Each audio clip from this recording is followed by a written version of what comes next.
अगर आप क्रिकेट से बाखबर हैं तो आप ये बात जानते होंगे कि वेस्ट इंडीज के जस्टिन ग्रीव्स ने न्यूजीलैंड के खिलाफ बहुत शानदार इनिंग खेली है।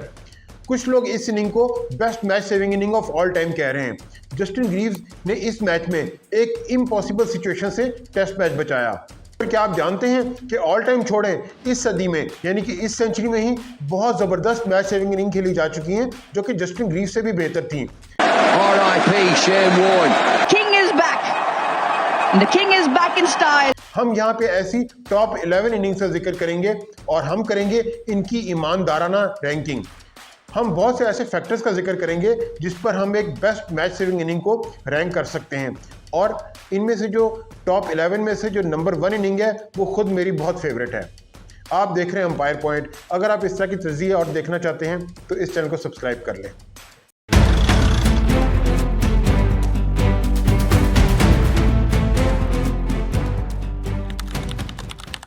हम पहले से बता दें कि ये बेस्ट मैच सेविंग इनिंग्स हैं। बहुत सी ऐसी इनिंग्स जहां पे एक प्लेयर ने बहुत ज़बरदस्त कोशिश की मगर वो ड्रॉ नहीं करवा सका, बल्कि बिल्कुल आखिरी 1-2 ओवर्स में उसकी टीम हार गई। वो इनिंग्स इस लिस्ट में शामिल नहीं है। हम इनिंग्स को भूले नहीं हैं। मैं आपको कुछ एग्जांपल देता हूं, जैसे कि मोइन अली ने श्रीलंका के खिलाफ ज़बरदस्त 2014 में इनिंग खेली थी लेकिन आखिरी ओवर में जेम्स एंडरसन आउट हो गया था। हाशिम आमला ने भी इसी तरह इंडिया के खिलाफ 2010 में बहुत ज़बरदस्त मैराथन इनिंग खेली थी लेकिन उसमें भी आखिरी ओवर्स में टेल एंडर्स आउट हो गए थे। इसी तरह सीन विलियम्स के अफगानिस्तान के खिलाफ इनिंग को कौन भूल सकता है, जब उसने डोनाल्ड ट्रीपानो के साथ मिलकर एक ज़बरदस्त इनिंग खेली थी लेकिन मैच सेव नहीं कर सके। इसी तरह से रोस्टन चेज ने पाकिस्तान के खिलाफ एक ज़बरदस्त सेंचुरी बनाई थी फाइनल डे पे, मगर उसके सेकंड लास्ट ओवर में क्या हुआ था ये आप सब जानते हैं। यासिर शाह की लास्ट बॉल पे टेलेंडर ने अपनी विकेट थ्रो कर दी थी और ये मैच वेस्ट इंडीज हार गया था। फोर्थ इनिंग में ऐसी एपिक इनिंग्स और भी खेली गई हैं जहां पे एक प्लेयर ने जबरदस्त इनिंग खेली और मैच जितवा दिया, लेकिन इस लिस्ट में हम वो भी शामिल नहीं करेंगे। लेकिन हम उनको भूले नहीं हैं। मैं आपको जिक्र कर देता हूं कुछ इनिंग्स का, इनके ऊपर हम एक सेपरेट वीडियो बनाएंगे। जैसे कि मायर्स ने बांग्लादेश के खिलाफ 2021 में एक जबरदस्त डबल सेंचुरी बनाई थी। स्टोक्स ने ऑस्ट्रेलिया के खिलाफ 2019 में ये यादगार हेडिंगले में मैच जितवाया था। इसके अलावा कुशाल परेरा की इनिंग को कौन भूल सकता है, जिसने साउथ अफ्रीका के खिलाफ 2019 में आखिरी विकेट पे बहुत जबरदस्त पार्टनरशिप बनाई थी। इंजमाम की इनिंग बांग्लादेश के खिलाफ 2003 में जब तने तनहा उसने मुल्तान में पाकिस्तान को मैच जितवाया, पाकिस्तान की इज्जत रखी थी। इसके अलावा पंत की इनिंग ऑस्ट्रेलिया के खिलाफ 2021 ब्रिस्बेन टेस्ट, आइकॉनिक इनिंग। लेकिन हम इस तरह की इनिंग्स को इंक्लूड नहीं कर रहे क्योंकि ये मैच विनिंग इनिंग्स थी, ना कि मैच सेविंग इनिंग। यहाँ पे हम सिर्फ मैच सेविंग इनिंग का जिक्र करेंगे। इसके अलावा कुछ और भी ऐसी यादगार इनिंग्स हैं जो कि मैच सेविंग है लेकिन वो पिछली सेंचुरी में थी, जैसे कि माइक एथर्टन की साउथ अफ्रीका के खिलाफ और फिर गैरी कर्स्टन की इंग्लैंड के खिलाफ बहुत ज़बरदस्त मैराथन इनिंग्स थी। मार्क ग्रेटबैच की ऑस्ट्रेलिया के खिलाफ मैच सेविंग इनिंग भी बहुत मशहूर है। और इसके अलावा हनीफ मोहम्मद की वेस्ट इंडीज़ के खिलाफ इनिंग को कौन भूल सकता है जब उसने बहुत मुश्किल कंडीशन में ट्रिपल सेंचुरी बनाई थी। लेकिन ये सब बातें हो जाती हैं बहुत पुरानी। हम बात करेंगे सिर्फ इस सेंचुरी की, यानी कि 2000 से लेकर अब तक बेस्ट मैच सेविंग इनिंग, और उनका करेंगे डिटेल्ड एनालिसिस। वीडियो में मेरे साथ रहिएगा।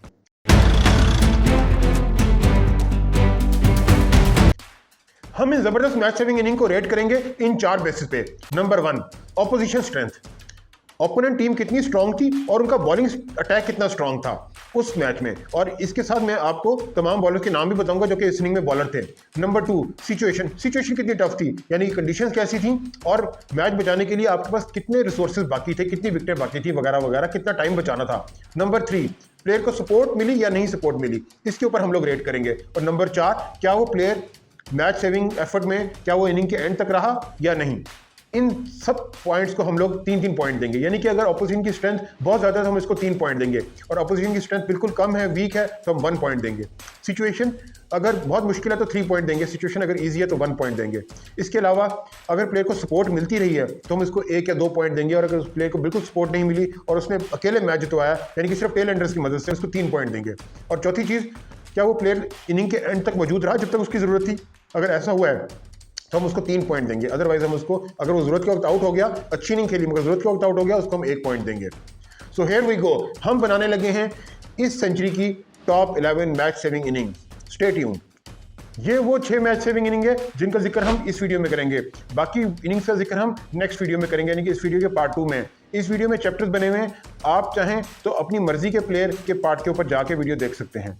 ये इस वीडियो का पार्ट 1 है और इसमें हम जिक्र करेंगे नंबर 11 से लेकर नंबर 6 तक बेस्ट मैच सेविंग इनिंग्स का। सो नंबर 11 पे कौन सी हमारी इनिंग आती है? गौतम गंभीर। 2009 में न्यूजीलैंड के खिलाफ जबरदस्त इनिंग खेली थी गौतम गंभीर ने, मैच सेविंग इनिंग थी। और इस इनिंग में खास बात यह थी कि ये बहुत हॉस्टाइल और मुश्किल कंडीशन में थी। न्यूजीलैंड ने पहले बैटिंग की और 619 रन बनाए, 619 फॉर 9 डिक्लेयर कर दिया। और जब इंडिया की बैटिंग आई तो इंडिया की टीम सिर्फ 305 रन पे ऑल आउट हो गई, ओनली 305, और लीड थी 314 की। और फॉलो ऑन के बाद जब इंडिया की टीम बैटिंग करने आई तो इंडिया की टीम ने बिल्कुल हार नहीं मानी और गौतम गंभीर की लीडरशिप में दिखाई एक जबरदस्त resistance. That's good bowling to the pitch and they've just lofted it. Oh, great stroke, really good shot. And again, catch! Wow. He goes to 50, but it was in the air, a head height.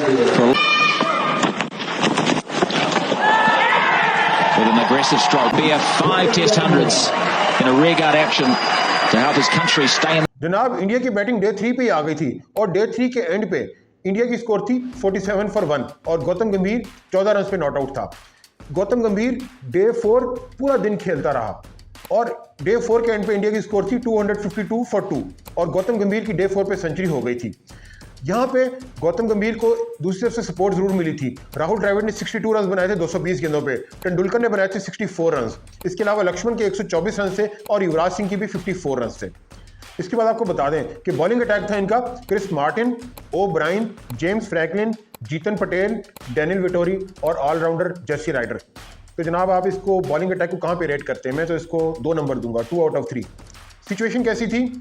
Very tough, हम इसको देंगे 2.5 out of 3।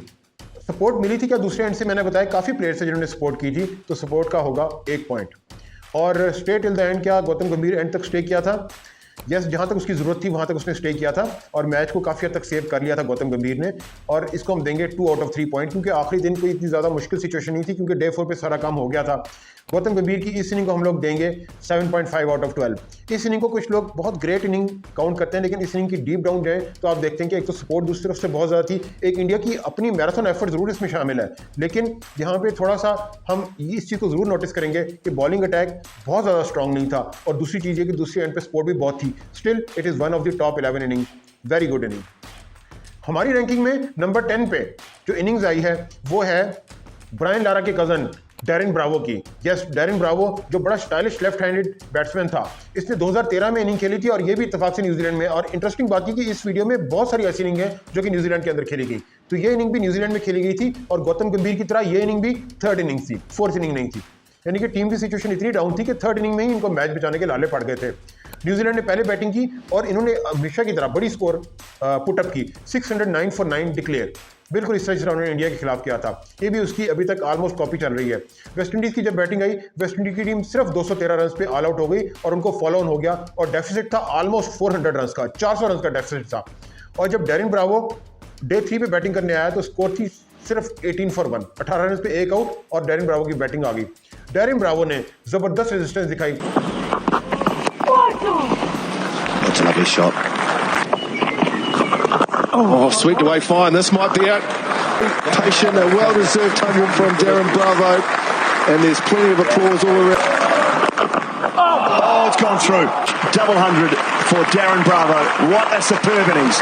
और day 3 के and पे West Indies को ले गया 168 for 2 पे और डे 3 के एंड पे डैरेन ब्रावो की स्कोर थी 72 नॉट आउट। डे 4 के एंड पे वेस्ट इंडीज की स्कोर थी 443 फॉर 6 और डैरेन ब्रावो उस वक्त भी विकेट पे जमा हुआ था, 210 रन नॉट आउट। इसकी सपोर्ट की थी डैरेन सेमी ने और डैरेन सेमी ने 80 रन बनाए थे। वहां पे it was only because of brilliant resistance by Darren Bravo कि वेस्ट इंडीज ये मैच सेव करने में कामयाब हो गया। इस मैच का जरा बॉलिंग अटैक देखते हैं हम। Tim Southee, Boult, Wagner, Corey Anderson और इश सोदी। स्पिनर की कमी जरूर महसूस हो रही है, इश सोदी इतना फ्रंट लाइन स्पिनर नहीं है टेस्ट मैचेस में, लेकिन सिचुएशन बहुत टफ थी। ऑपोजिशन स्ट्रेंथ को आप कितने नंबर देंगे? यानी कि 4S के ऊपर हम लोग जज करेंगे हर इनिंग को, as for strength, as for situation, as for support, as for stay till the end. तो 2 नंबर देते हूँ मैं इस बॉलिंग स्ट्रेंथ को, क्योंकि इसमें एक जेन्युइन स्पिनर की कमी है, यानी कि बहुत अच्छे फ्रंट लाइन स्पिनर की कमी है। सिचुएशन कैसी थी? Very very tough, 2.5 out of 3। उसके बाद सपोर्ट कितनी मिली थी इसको दूसरे एंड से? यस, डैरेन सेमी की सपोर्ट मिली थी जो कि एक ऑलराउंडर था, 2 आउट ऑफ 3। और स्टे टिल द एंड, क्या इसने एंड तक स्टे किया था? नहीं, थोड़ा सा यहाँ पे कमी रह गई क्योंकि वेस्ट इंडीज ने ये मैच सेव किया था, इसमें एक फैक्टर जो था वो बारिश का भी था। तो 1.5 आउट ऑफ 3 और न्यूजीलैंड ये टारगेट एक्चुअली चेज करने जा रहा था लेकिन वो चेज नहीं कर पाया। सो टोटल इनके दूंगा मैं 8 आउट ऑफ 12, 8 नंबर 12 में से। Still it is a great innings. Darren Bravo, I don't know वो कहाँ चला गया, he was a brilliant player और ये उसका करियर बहुत छोटा था। नंबर 9 पे जो हमारी इनिंग है वो है इंग्लैंड के स्टालवार्ट एलिस्टर कुक की, ऑस्ट्रेलिया के खिलाफ 2010 ब्रिस्बेन टेस्ट। जनाब इस टेस्ट मैच में, जो कि एशेज का पहला टेस्ट मैच था, ऑस्ट्रेलिया की बड़ी हॉस्टाइल कंडीशन थी। इंग्लैंड की टीम पहली इनिंग में 260 रन बना के आउट हो गई। इसमें भी एलिस्टर कुक की 50 शामिल थी। 260 इंग्लैंड ऑल आउट। ये वही मशहूर इनिंग है जिसमें सिडल ने हैट्रिक की थी। ऑस्ट्रेलिया ने ज़बरदस्त जवाब दिया, हेडन की सेंचुरी, हसी की सेंचुरी। ऑस्ट्रेलिया ने बना ली 481, यानी कि 221 रन की लीड थी ऑस्ट्रेलिया की इंग्लैंड के ऊपर, और 2 दिन से भी ऊपर का वक्त बचा हुआ था। डे 3 के एंड पे इंग्लैंड ने बैटिंग स्टार्ट कर दी। 15 ओवरों में सिर्फ 19 रन, यानी कि फुल ब्लॉक मोड में था इंग्लैंड। लेकिन कमाल यह हो गया, जब डे 4 पे भी इंग्लैंड ने ज़बरदस्त रेजिस्टेंस का जो मरहला है वो जारी रखा, और डे 4 के एंड पे इंग्लैंड की स्कोर थी 309 फॉर 1, और एलिस्टर कुक उस वक्त भी 132 पे नॉट आउट था। कमाल। डे 5 पे भी जनाब इन्होंने अपनी बैटिंग कंटिन्यू की और 517 फॉर 1 पे इनिंग डिक्लेयर कर दी, और फिर ऑस्ट्रेलिया को batting the. Very well done. Back away and it should be 4. Nicely timed. There it is with a big boundary. Well played, Alistair Cook. His 14th Test 100 mate. 8th outside of England. Oh, now through cover. Oh, that's well hit. Way over the on. They made it through. And Alistair Cook, raise your bat proudly. You've done your country proud. Bowling attack देखते हैं इस inning में क्या था। Peter Siddle, Mitchell Johnson, Ben Hilfenhaus, Shane Watson, Xavier Doherty. इस bowling attack को ज़हन में रखें। और दूसरे से इसको सपोर्ट मिली थी, सपोर्ट इसको बहुत ज़्यादा मिली थी कि स्ट्रॉस ने भी सेंचुरी बनाई थी और जोनाथन ट्रॉट ने भी सेंचुरी बनाई थी।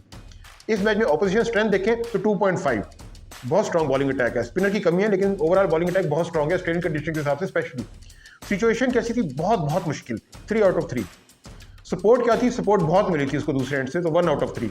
और स्ट्रेट इन द एंड किया, स्ट्रेट इन द एंड तो किया, लेकिन एक्चुअली इतना ज़्यादा इंपॉर्टेंट नहीं था। डे 4 पे ही ऑलमोस्ट पता लग गया था कि England will save this match. Any हो, इसको मैं 2 आउट ऑफ 3 पॉइंट दूंगा, क्योंकि उस तरह की मुश्किल सिचुएशन फिर इंग्लैंड के ऊपर आई ही नहीं। तो इस इनिंग के पॉइंट है 8.5 आउट ऑफ 12। आप गाइज आप बताएं, आप इस इनिंग को कहाँ पे रेट करेंगे।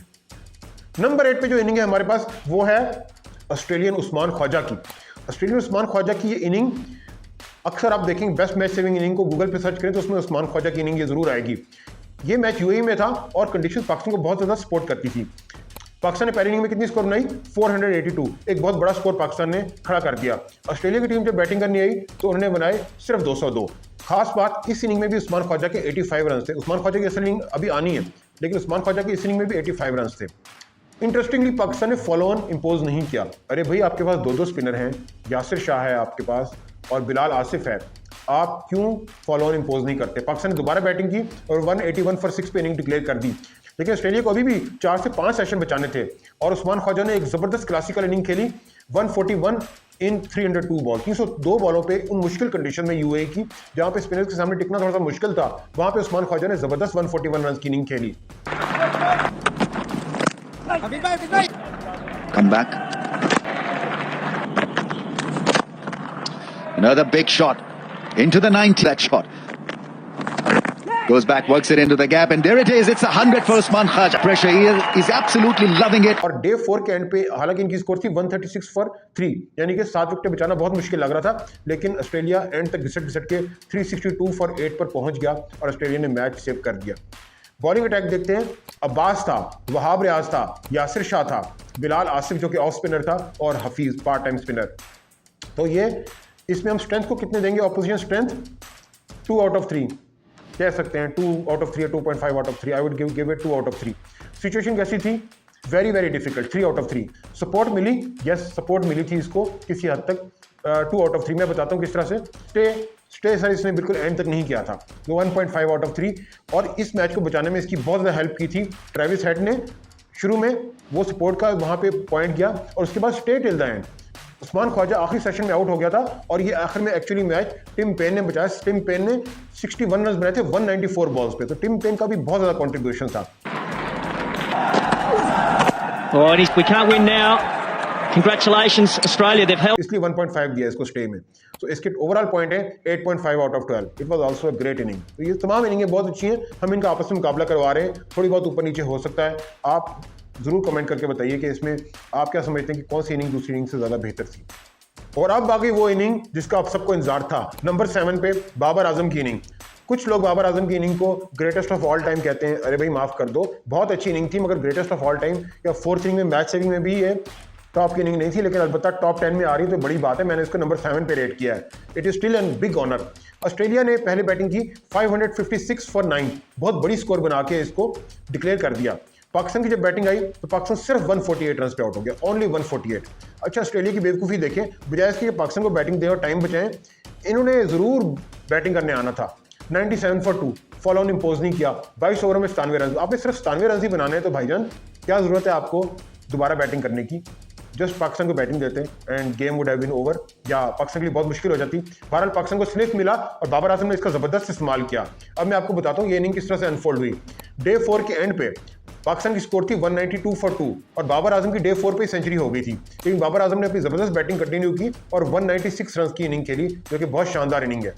सपोर्ट की बात करें तो यहाँ पे अब्दुल्ला शफीक ने इसकी ज़बरदस्त सपोर्ट की थी, जिसने 96 रन बनाए थे 305 गेंदों पे, यानी कि बहुत एक मैराथन इनिंग खेली थी। और आखिर में रिजवान ने भी अच्छी खासी सपोर्ट की थी, उसने भी सेंचुरी बनाई थी, 104 रन बनाए 177 गेंदों पे।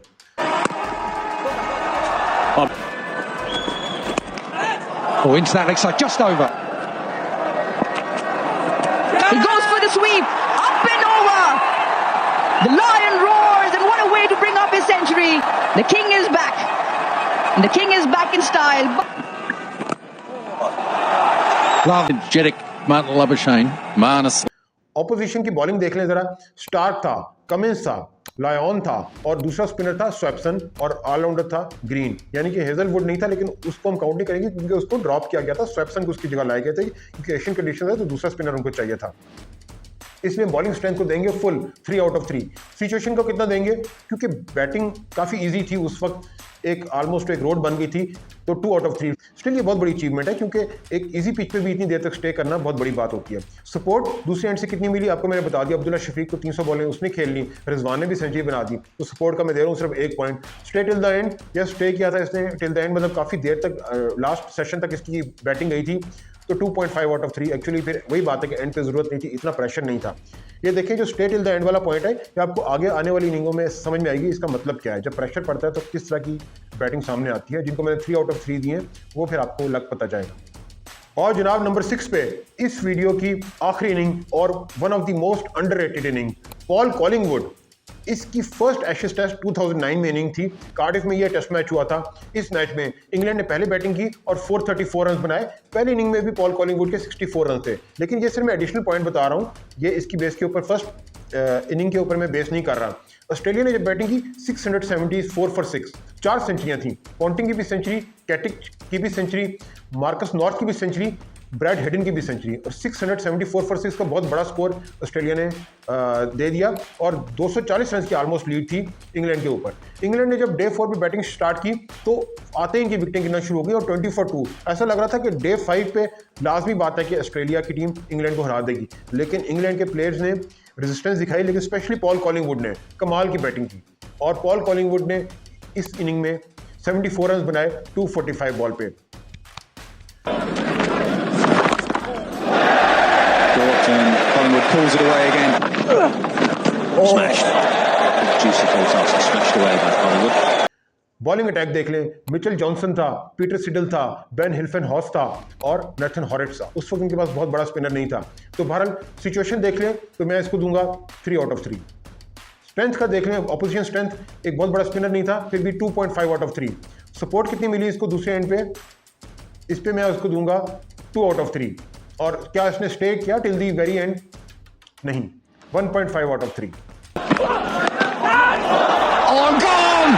Collingwood into the gully. Keeper Australia, Collingwood stands absolutely motionless there. इसने आखिरी 8-10 ओवर पहले ही अपनी विकेट लूज कर दी थी, जिसके बाद ये मैच बचाया था मॉन्टी पनेसार ने और जेम्स एंडरसन ने। इसलिए इसको सिर्फ 1.5 पॉइंट मिला है क्योंकि second last wicket Paul Collingwood की गिरी थी।